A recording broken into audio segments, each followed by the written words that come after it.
Welcome to Season 3 of Behind the Headlines. This is the podcast where we go beyond the bylines and into the lives of the women shaping our world through journalism. In a media landscape that still too often sidelines women's voices, we are here to center them, to listen deeply, to ask better questions, and to explore the stories behind the stories. From conflict zones to newsrooms, from investigative desk to grassroots reporting. This season continues our mission, amplifying the women challenging narratives, holding power to account, and redefining what journalism looks like. This is Behind the Headlines. Let's begin. First of all, thank you very much for being here with us today. If it's the first time that you come to a Women Power event, it's a pleasure for me to have you here and to meet you. This is Behind the Headlines and is a podcast series entirely dedicated to the missing narratives of women journalists. And we are here today with Gabriella Jóźwiak. She's a freelance journalist and she focuses on children, particularly those living through conflict, displacement and systemic disadvantage. It's very important for us to have a conversation on these stories as mainstream media normally tend to not give them enough platform and enough space on the coverage. And especially with the anniversary of the war on Ukraine just 2 days ago, I think it's quite important that we bring some light on some of this conversation and we give the opportunity to Gabriella to tell us a little bit more about her work, why she decided to become a journalist in the first place, and why she decided to focus on children and young people. So with no further ado, thank you very much, Gabriella, for being with us today. Thank you for having me. So as a first question and a little bit to break the ice, we want to know a little bit more about you. Who is Gabriella behind the profession and behind, journalism? I'm a journalist. I'm a freelance journalist. I've been freelance for about 13 years. And I live in North London, but I'm from Reading originally, but born in Poland. So I'm half Polish and half British. But I've done all my schooling in Britain and spent all my holidays in Poland because my parents were divorced. I'm a mum. I have 3 children, aged 6, 8 and 10. I like running, like many people in this room, swimming and dancing, and I don't have much time for anything else. I bet so. And when did you decide you wanted to become a journalist? I think it was a bit of an accident, to be honest, because it all began when I was on a ferry somewhere between 2 Greek islands on holiday with my friend in the first summer holidays from our first year at university. And we bumped into some other students from my university there, and one of them had just started working on the student newspaper, and he said, why don't you come along and get involved next year? So basically he's the reason why I did it.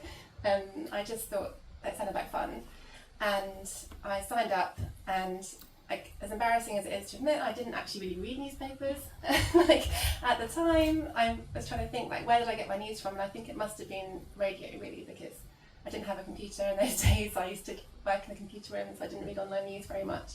But I started working for the student newspaper, and it was just a lot of fun. First of all, editorial days and nights were very fun, getting the paper together as a big team, and the kind of stress and excitement and pressure, all of that.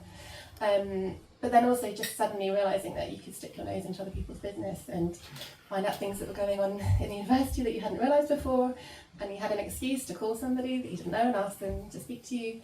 It was just very interesting for me, so that's where it began. And then after university, I probably was an unwise decision that I didn't invest in a whole year-long master's course.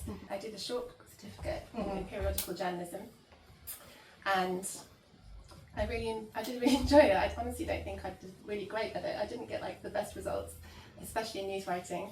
And then I just found it really hard to find a job because I wasn't from London, and I'm not sure how it is now, but in those days the idea was you do as much work for free as possible, and you kind of hope that somebody will eventually give you a job. And I would do that as much as I could and stay on people's sofas for as long as I could, but it's not really sustainable. Yeah. So I ended up back at home in Reading and temping. I ended up taking up a job there in political consultancy, which was nothing to do with anything I knew. but actually quite interesting. I learned a lot about local government, which later kind of served me quite well when I came to write about policy. And I'll just cut it short because it's a long story, but I basically ended up working in PR and charity communications, and eventually in a charity that was focused on young people. And then I managed to sort of network with a magazine that I had actually done my work experience for years earlier in journalism college. And because they knew me now from this charity, I applied for a reporter position and I got it. Only to then be made redundant before I'd actually started the job because they'd made a financial error. So I worked out my notice period, then ended up in a financial magazine for almost a year, and then I just was like, I don't know what I'm doing. And I went to Sierra Leone to work with street children and volunteered there for 2 months. And then I went travelling for 7 months. And then by the end of that, I'd come back to what I wanted to do, and I knew I actually didn't want to work at the same magazine, and I got my old job back. I went back to working in Children and Young People Now magazine. Nice. Yeah, finally. I'm pretty sure a lot of young people in the room with us today, they will agree that it's still quite difficult to get a job, it's still quite difficult to get paid. Yeah. They still expect you to work free for a very long time, and it's a shame that the industry is not moving forward in that sense. And then why the focus on telling the stories of children? Yeah, so I think a lot of people think that I do that because I'm a mum and I have 3 children, but actually it began before that. So I had noticed this magazine on the shelf of the college library called Youth Work Now, and I went to do my work experience there, and I really loved youth work and seeing like what an impact you could have on young people's lives, like through through these kinds of engagements. And I used to go to a youth club when I was younger, and then when I got back to that magazine, I actually got put on the beat of covering early education and childcare. So that was completely new to me. I'd never really had any contact with children aged under 5, and I didn't understand that sector. But I very quickly fell in love with it because it's very political. There are a lot of problems in it, like the way that the government treats early education in the early years is completely different to education of older children. It has changed a lot since then. So now I'm sure you'll be familiar because there's been a lot more press reports about all the problems with the cost of childcare and the impact that has on women. But this, I'm talking kind of 20 years ago when this was all quite new. Well, not new, the sector knew about it, but it wasn't mainstream. And there was a huge political issue when Liz Truss was actually, years before she became Prime Minister, she was a childcare minister. And she was trying to change the ratios in nurseries to try and reduce the cost of childcare, and at that time it was a coalition government and the Lib Dems were against it. It was really interesting, and I kind of managed to break the news when the Lib Dems finally kind of cracked this trust and she gave up on this policy change. And then I also started to learn about early childhood brain development and how interesting that is, and how there's so much science behind educating the children, and it's so important to get things right in the first 1,000 days of a child's life. It's just completely fascinating, really, I think, how it had gone from, you think these little children just kind of toddle around or hang out near their mums and dads and don't really do anything important until they're at school, to suddenly realising that that's all completely upside down. The most important stuff happens at the beginning, and that will determine how that child continues to live. But with those kinds of exciting discoveries, I then also had this experience of working with the street children in Sierra Leone, which has completely overwhelmed me, and just meeting children in a post-conflict situation that were living alone and really being so incredible, so determined to survive and to figure out their own problems and to find ways to earn money and buy food and live, was remarkable. So after, I think, almost 2 years at the magazine, I decided that I actually wanted to focus more on what were children doing in these kinds of locations and situations. So I left and was I'm going to try, if I can, and write about children internationally. I'm sure there will be also more questions from the audience later on this part, but it's I just want to say that it's really important that we have journalists that find a way to focus on these stories and give them the attention, and especially not just the attention, tell the stories with the right language and with the right information, so it's not just like coverage of a certain fact happening. It's just actually you really understanding the sources and the voices and the people you're trying to represent and to give a voice to. Sorry, I just forgot a very big point as well, which was when I worked at the youth charity, before I'd got back into journalism, I actually got put in charge of a youth-led campaign, which was to change the representation of young people in the media. And it was called the Respect Campaign, and there was, at that time, this is like the early 2000s, a lot of research showing that if children were reported on in the newspapers, in any media, it was usually negative stories, and any issue that was about children rarely had a child's perspective in it. Or, and imagine reporting on an issue and not going to that person for their right to reply. But there's just kind of like no need for that when you're talking about children. And this was also around the time when the government introduced these antisocial behaviour orders, where and young people were referred to as hoodies quite freely. And this group of young campaigners that I managed were trying to change that and campaign about it. And I think that also was like a huge moment for me, kind of thinking, this is completely bananas. Like, why are we demonising children and young people? Like, what have they done? Like, but even today, I still see it. Like on WhatsApp groups and community WhatsApp groups. The bins have been knocked over. It must have been those annoying teenagers from down the road. Like, why are you saying that? So that was another thing that really kind of bothered me. And I was like, this isn't correct. Like, it's incorrect. It's like you're falsely portraying like a huge part of our population, and I don't know to what end. Like, what's the point of that? Very important, actually. This, I mean, how are you supposed to represent a part of the society if you actually don't give them a platform to speak and to express their views, or And I think it's maybe a matter of funding from newspaper as well to go and search for these sources, or maybe that story will not drive as much traffic as another story might do, and also quite difficult as well to approach maybe sources. And so I'm curious to know, like, once you identify a story that you want to report on, how do you go about when you want to connect with the sources, when you want to interview these children and young people, and especially if we look at those who are in more disadvantaged or in more traumatized as well situation or critical environments? Yeah, I think it's like the easiest way is always through an organisation or a representational group that's connected to the children, because you shouldn't, or a parent, but you shouldn't approach a child just on the street and start talking to them, because they're children, they're under 18, you're meant to have the consent of an adult, a responsible adult. So that means that sometimes, if you are going to a charity to speak to somebody, that child could be somebody that's been very well prepared, and you might be not getting the entirely honest response from those young people. So it is tricky. If you're talking about children in other countries, like those structures can get a lot looser. That's kind of a positive and a negative, because children kind of respect authority and will do what an adult asks them. So if an adult comes up to a child and says, I want you to answer this question, they probably think, oh, I need to do this. They don't have the agency to say, actually, I don't want to talk about that, or that's personal, I don't want to do this. So a part of understanding how to interview children is to really kind of guide them and sort of marshal them through an interview, and be always extremely clear and explicit about what you're asking and what impact it might have if they speak very openly about themselves, even in the future, like in 10 years' time. So yeah, that is a problem, but I don't think finding children is impossible. There's always a way. You just have to kind of be creative about it. There's always like a friend, or a parent or a child or somebody that you can speak to.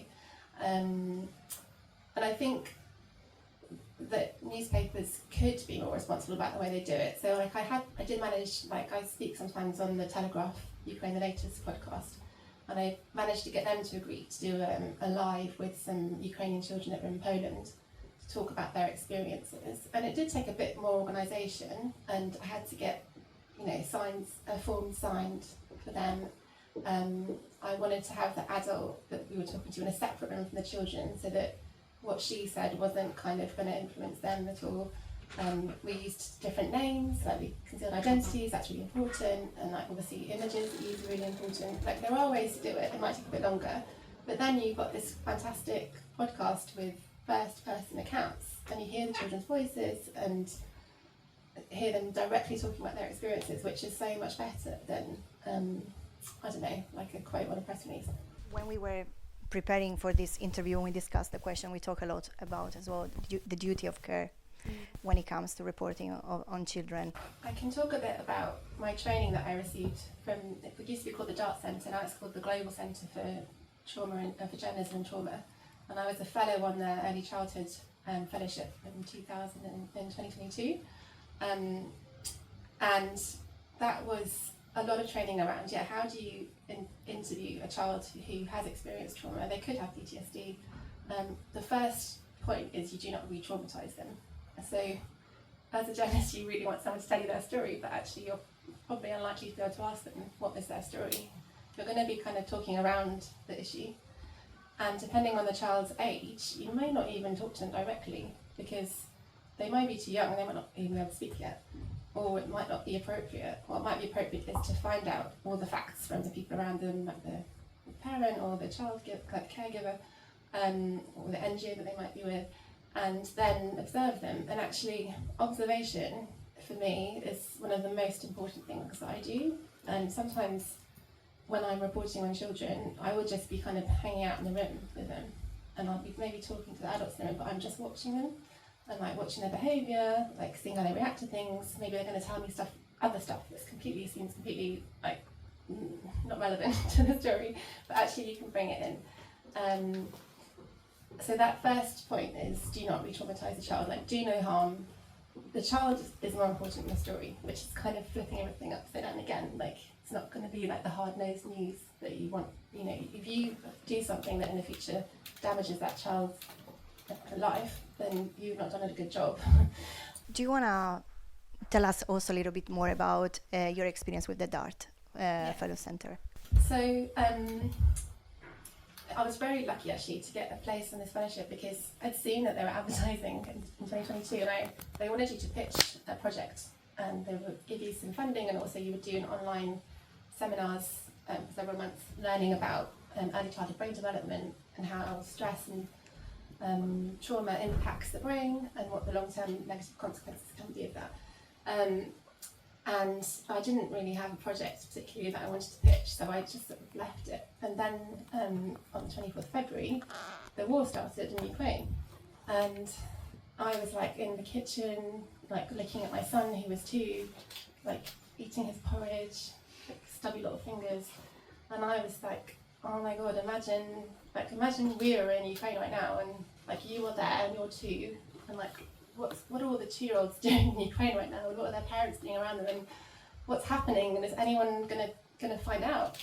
So I just kind of wrote this application that was basically like, I don't know what my story is yet, but I know that somebody has to be in Ukraine, like as soon as possible, to see what's going on with the children. And luckily they went for that. So I got some funding, and the next thing I was like planning my first reporting trip into a war zone by myself, and I hadn't actually been on a reporting trip for 6 years. I'd just been raising children, so it was all quite a lot. But what was really important about the training that they did for us was this kind of understanding how if you experience a lot of stress and you develop kind of toxic stress in your body and higher cortisol levels, and how that impacts brain development and how your brain becomes rewired, and what that might lead to in the future, which could be kind of physical problems or mental health problems, or drug abuse, or heightened risk of suicide, like myriad of terrible things, is to kind of be able to tell that story at that point where it was June when I went there, kind of here we are now, like if we can get these children the support now to stop them experiencing all these terrible traumas, we might prevent this generation from having all these problems in the future. So it meant I had to kind of go observe, collect material and evidence, what was going on, and then come back and then talk to like clinical psychologists and experts in the field that could comment on that.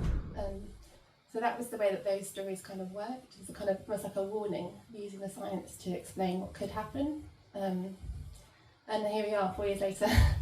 And unfortunately, like I was in Slovakia a couple of weeks ago, doing interviews with people supporting Ukrainian refugees, and like they're seeing now is quite incredible that it would only be 4 years later that you would start to see symptoms of PTSD presenting, but that's how it works. It's the 4th-year anniversary from the invasion of Ukraine from Russia, and it's important actually as well that we're doing this recording right now, because it gives us the opportunity to talk a little bit more about these stories so that they don't live just when it's the anniversary.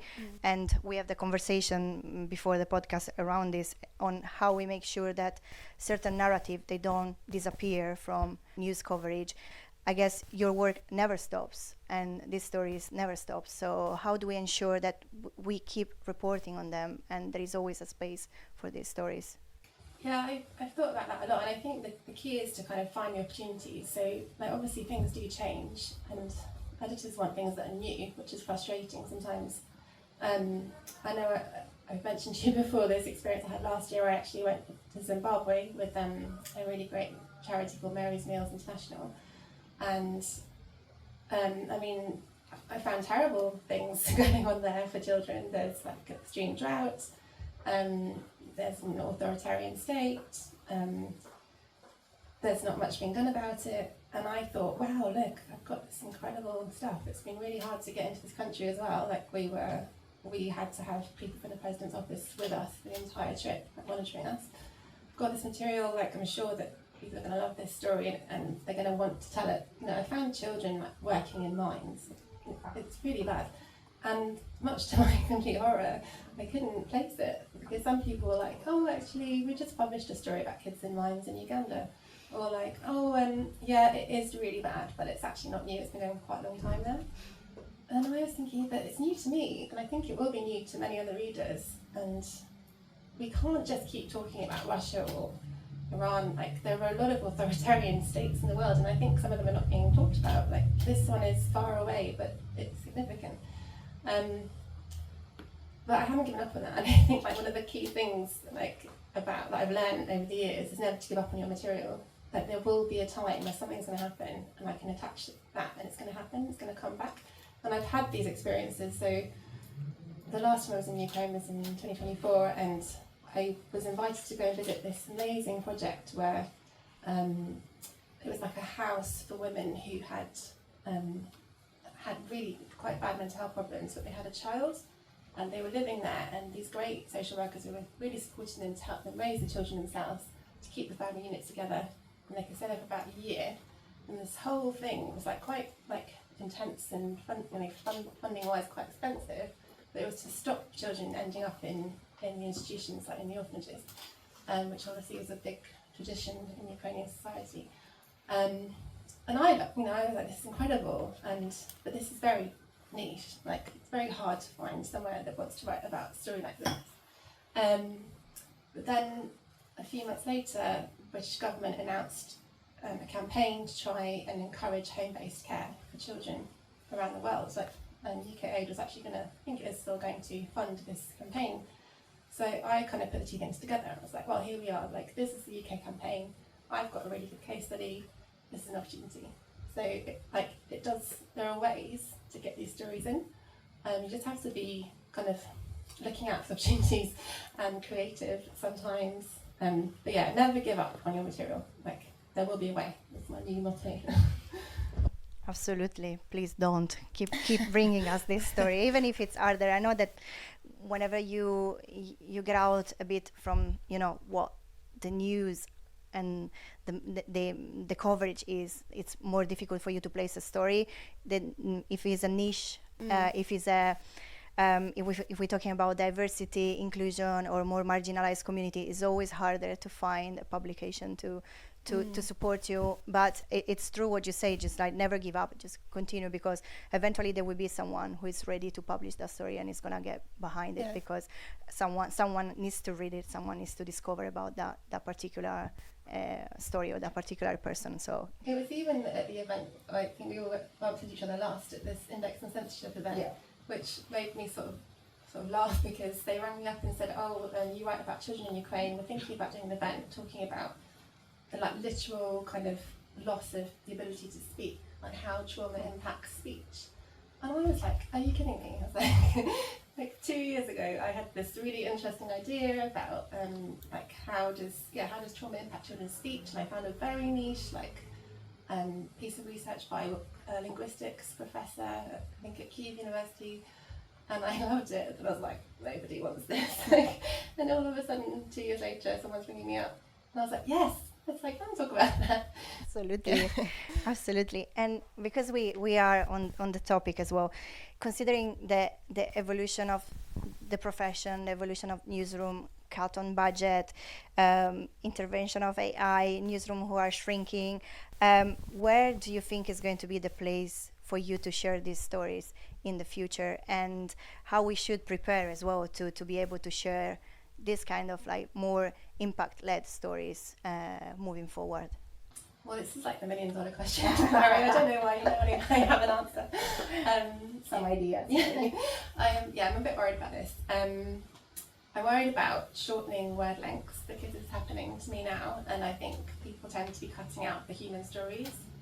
And then if your article is just like a list of kind of bullet points and facts, it's not very engaging, and I think it's always the personalities and the people that when you're reading you invest in and you remember. So that worries me. Like I would say one place that I've been writing for recently in recent years has closed down in last year, and 3 others have reduced from like publication to online only or just massively shrunk their budget. So this is a real problem, and it's then kind of not helped by the fact that I tend to write about global development. And so I tend to be working with NGOs, and their budgets are shrinking because actually it was the anniversary this week of when USAID pulled all its funding, which just sent like a catastrophic wave through the global development sector. So now actually I've found it hard to get hold of press officers, and even like UNICEF bureaus are closing and consolidating, and there's like one country looking after several regions. So people are not there to put the news out. Like there are less journalists there to tell the stories. However, I really hated it when I was younger, and I used to go to journalism events and people would say like, "Oh, in my day it was so much better." So I'm never going to be negative, and there will be a pushback, and there'll be something, and it is going to change. Like podcasts obviously are great, and people love listening to podcasts, and that's really taken up a lot of this space I think now. And now we're moving into like video podcasts. It's also a new thing. Multimedia journalism is clearly what you need to have all those skills. You shouldn't be like me, just be trying to write stuff. Like you really do need to do everything and film and take images, although that's very hard. I think the other big realisation I've had is just to kind of not have that obsession with legacy media anymore. We used to always dream like, I want my story in the Sunday Times or the Guardian, and then I've really done something great. But actually, there's so many amazing platforms out there now, independent platforms. Like you have to find them. You have to do some good web research. They are probably about a specific topic, and you might have to write slightly to their kind of way. Like there's one called On Dark, which is like very scientific, or a lot of them are American actually. There's quite a lot more funding in America for this kind of stuff. Interesting. Yeah. Considering the situation in America right now. Yeah, there's more philanthropists I think out there. But you just have to do a bit more work, and don't believe that if something's on like a smaller website somewhere that doesn't matter. Like it still matters, and you might be reaching actually the people you really want to reach, because some of the comments that I see on my stories in the national papers, like I don't think I've really got those people like on board with what I was trying to say. Nice, thank you, Gabriella. I want to open the floor to the audience if there is any burning question, any question you would like to ask. That was a really interesting hearing you tell your story and like why you do what you do. My question is, how do you balance the need to tell these stories and this, because they can be quite distressing, as well as you obviously want to look after your mental health, but obviously you need to tell these stories, but you also need to look after yourself. How do you find that balance? It is painful. There are days, like, especially if you're alone, I think it's actually much wiser to work as a team. Like, so there are times I've gone away on trips with other people, and then you obviously have time to decompress later and talk through what you've experienced. If you're on your own and you're just going back to your hotel at the end of the day, it's kind of all in your head. Like, you need to go for walks, you need to like try and find something beautiful, you need to break up your time. I mean, the other side to this is like it is extremely distressing seeing like children who are starving or are traumatized, but they are like still playful. They are still children. So there's still actually a lot of joy in this work. Like I really genuinely enjoy like meeting children and having fun with them. And like I said, sometimes the work is just I'm playing with them. I'm not actually. It's not like I'm sitting in a formal interview and firing questions. We're just having a chat and it's two-way, and they are enjoying it too, because I think as when you're interviewing children, the children want to learn about you as well. So you're having like a nice exchange. You try and find some common ground. So you can come away like feeling very sad, and you wish things were really different for that person, but also sometimes feeling like this person's amazing, and I really want to do like a story that will maybe change something for this person. But yeah, just like with any kind of poor mental health, like you need to do all the normal things, like be healthy, go running. Sometimes. Yeah, I always remember the psychologist telling me in Lviv in 2022, like that she was telling the parents to go for a walk and look at some flowers, something beautiful. So whenever I'm away, I've always kind of go and look at something, like appreciate something in the country that's not a war or something bad. Or I did a lot of shopping one year in Ukraine because I was like, just try and act normal, like just try and make this like normal part of life, because for those people that is their normal life. So yeah, just sort of try and integrate everything. I think it's amazing what you're doing and how you feel a sense of kind of calling to tell these stories, if I can say that. When you went to Zimbabwe and you wrote your piece, who funded it? I mean, I don't know specifically, but I'm interested to know how that funding came about to go and cover a story and then for it to come to nothing at that point. And then my other question is about your own children. How do they respond to the fact that you're going and speaking to children in very different circumstances from their own?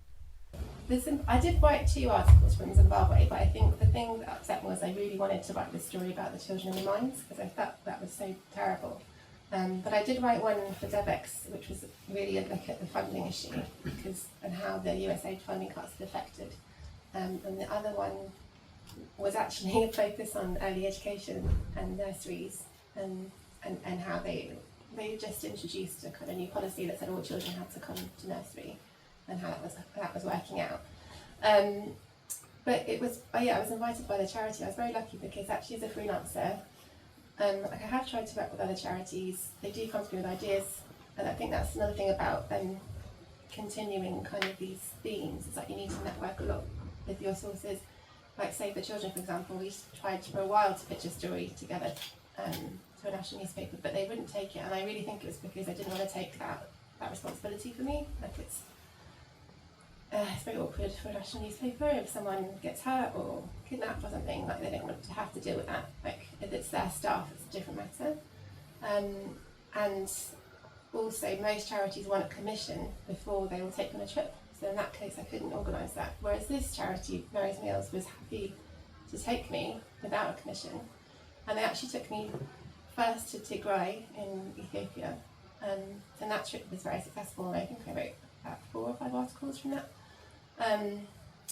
So then they asked me to come back again. And then thankfully they were very understanding, and they understood that it wasn't for want of trying. It was more of the media landscape that was the problem. Yeah, but obviously I could never fund that myself. The first trip to Ukraine I funded with the funding from the Dark Centre, and then the second trip I actually won the money in an award. I used that money to sort of pay it back in and did the next trip, because I have to hire a translator and a driver, so it does get quite expensive. Yeah. As for my children, they don't, I mean, I do tell them about it. I tell them about the children I meet, and I show them the pictures, and I try and say to them sometimes, like, you're already lucky, please don't complain about your dinner. I often tell them about the children in Sierra Leone, and because I remember very vividly how, if I didn't finish my food, somebody would be there that would finish it, and there was never like a single grain of rice that was left anywhere, and it was very upsetting to see like this constant like demand for something that everybody should have. But no, I think they're quite relaxed about it. We don't kind of go into too much detail about the kind of risks and things, because obviously we don't want to scare them, but on the other hand, we really believe it's important to be open with children and be honest.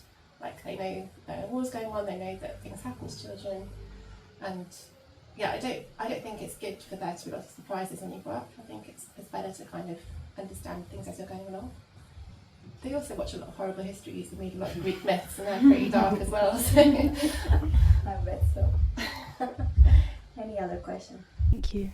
I guess I want to ask about, as you said, obviously children's voices and children's stories are so overlooked, but so is the like the domestic labour that women perform and the role of motherhood. And I think what I want to ask is, how do you sort of handle such important and sensitive stuff that is just so overlooked? And how do you handle navigating all the newsworthiness and all the sort of dismissal of this stuff as maybe not being important when it is just so insanely fundamentally important? Yeah, what's like your North Star? What keeps you going when people might dismiss this as not important? Good question. Well, I guess because I really fundamentally believe that it's just hugely unjust to not provide children with their rights. Like, sometimes I come to things from a rights-based perspective. You can look through the UN Convention, UNCRC Convention on Children's Rights, and look at the list, and it's things like children have a right to play, children have a right to live with their family, and there are places where multiple of these rights are not being delivered, and the child didn't do anything to deserve that. Like, they are completely inert, they didn't have any agency, and that's not fair.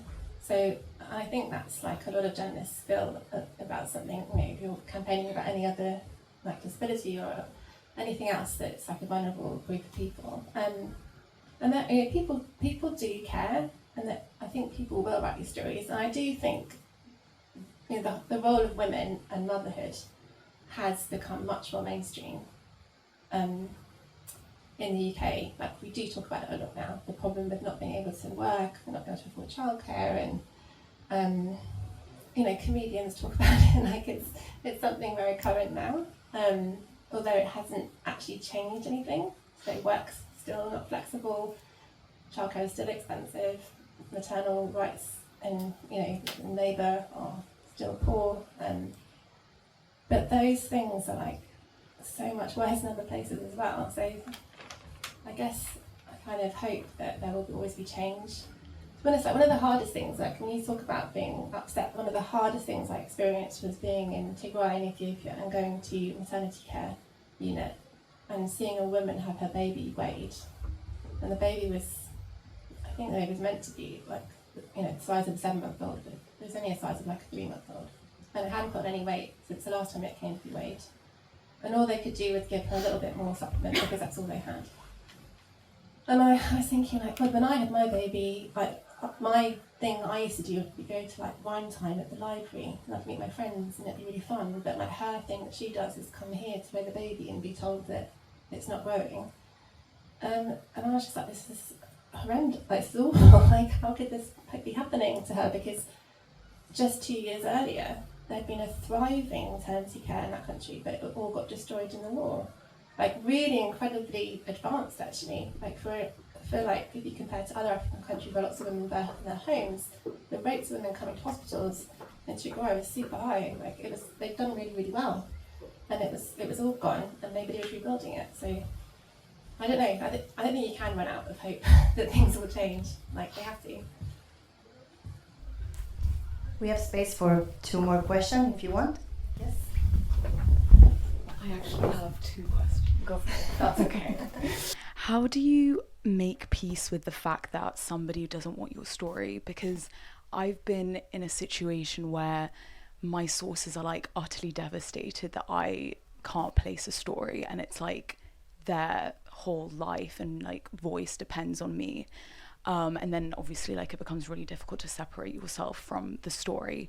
And my second question is, have you ever been in a situation where sources don't trust you, maybe because you're a journalist or belong to a different culture, and come from a privileged position? So how do you like gain their trust? I think the trust thing is really it's an ongoing issue like journalists have a bad reputation, and I feel like often that the beginning of a relationship with someone is that position. So yeah, it does take a lot of effort to kind of win someone over. It's slightly different, like if you go somewhere with an NGO or somebody that's like an intermediary, so they've got a relationship with that organisation as well. They're going to think, oh, this person must be okay because that person, they're kind of with them and they've agreed that they can come. But if you're just blind calling somebody, I mean, this was one of the big challenges I had with Ukraine.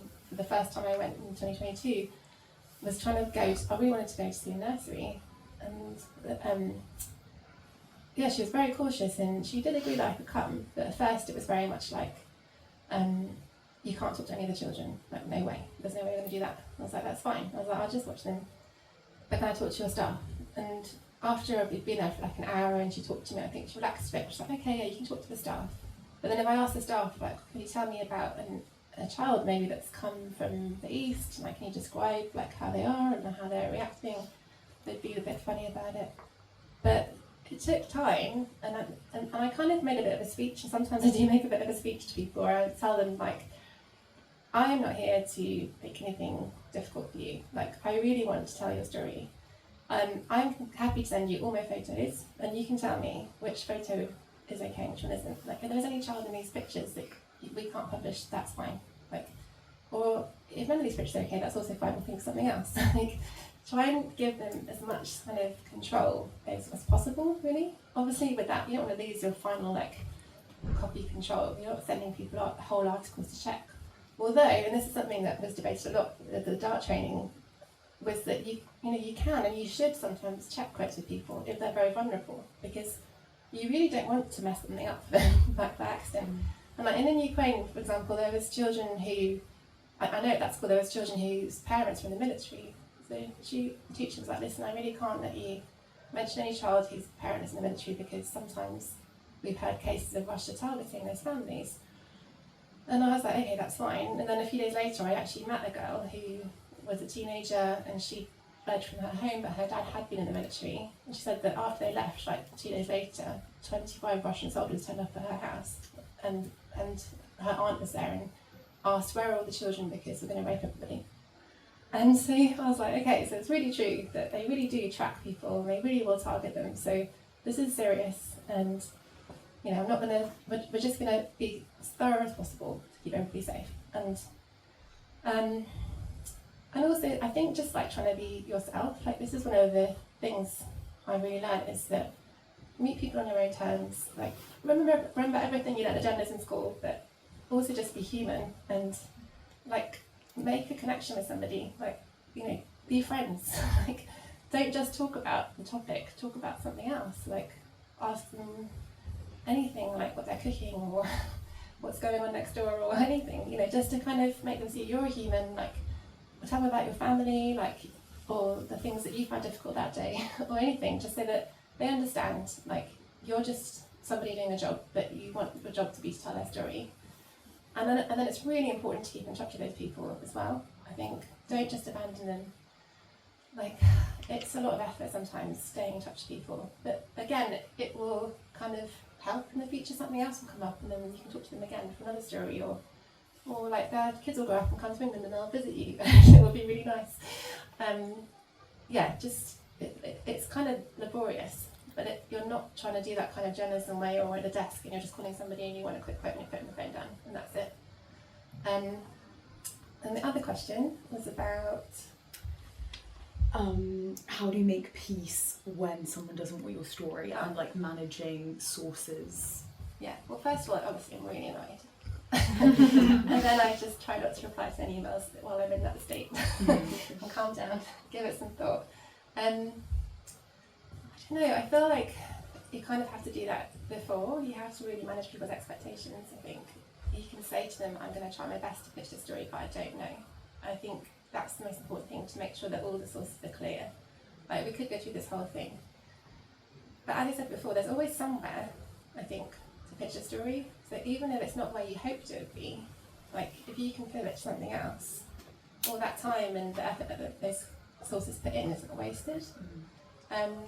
Even if it ends up you barely get paid for it or something, but at least it's there and they've had their moment of recognition. Like, I don't think you should give up. I don't know if I've ever had a situation where I have obviously like interviewed a lot of people and I haven't ever put them in the stories, but it's more like in the field, so it's not like they could come back to me and say, why haven't you done this? Because it was just kind of in the moment. I don't know. That sounds like a horrible situation. Especially if it's a very like deep and personal story. Yeah. I guess you could say to them like, let's leave it for now, and maybe the landscape will shift in like 6 months' time, and suddenly this will become an issue that people want to hear about again. Because sometimes that's the only problem, isn't it? Like, oh, I've just written an article like that actually, but don't want it right now. But in another year's time they will. So, yeah. If you want to share with us an advice with all the women in the world, regardless whether we are journalists, working in creative fields, media and so on, what would it be? I think I sort of kind of went into this now, and I was saying, like, really, I think just try and find out who you are and how you work best, like yourself. Because I think, we are trained a lot as journalists, and we're told that we have to act in a certain way and we have to communicate in a certain way. But actually, I don't think that's true. And if you want to have a passion, like I do, and write about it, that's okay. Like, I've kind of in the past had people accuse me of like having a mission, and I was like, I don't think that's a bad thing. I think that's okay. Also, don't be afraid of being a woman and being female. Like, use that to your advantage. Like, there are lots of female journalists that talk about the fact that being female allows you to enter lots of spaces that men can't. Like, and there's nothing wrong with entering female spaces as a female. It doesn't mean you're doing like second-class journalism because you're not trying to enter male spaces. Like, a lot of interesting stuff is going on in the female spaces. Another thing I was going to mention was how at university, I think in my first year I was accused of writing like a woman by a female professor. Oh. And I was like, oh no. What does that even mean? Right, yeah. a woman. And I looked it up, and I found it. Like, information, like women tend to gather a lot of information and research a lot, but not say anything very decisive. And we say too much, I think, or I like, or maybe, not just it is. Mm-hmm. And so I thought about that for a long time, and then I realised that around me there were a lot of men that were saying a lot of things very decisively, but they were rubbish, like products basically. And I was like, maybe there's something wrong with writing like a woman and speaking like a woman, and actually gathering information together and making a very informed conclusion that I think might be correct at the end of it is okay. And so it's a challenge. Like, I think you should really challenge the structures, because I think we are raised in patriarchal structures and society, and even though a lot of that's been challenged, it's always there, and you need to be aware of it and always question what someone's telling you if you're doing it wrong. Thank you so much, Gabriella. This has been a very, very inspiring conversation, and it was a pleasure to have you on Behind the Headlines to share your journey and your story. Oh, thank you so much for having me. It's really been a pleasure. Behind the Headlines, it's all about amplifying the voices of women in journalism and exploring the stories that often go untold. If you have enjoyed today's conversation, follow us on social media, subscribe to the podcast, and join the Wempower Circle. Be part of the community that's changing the face of journalism, one story at a time. I am your host, Ilaria Biancacci. Till the next time.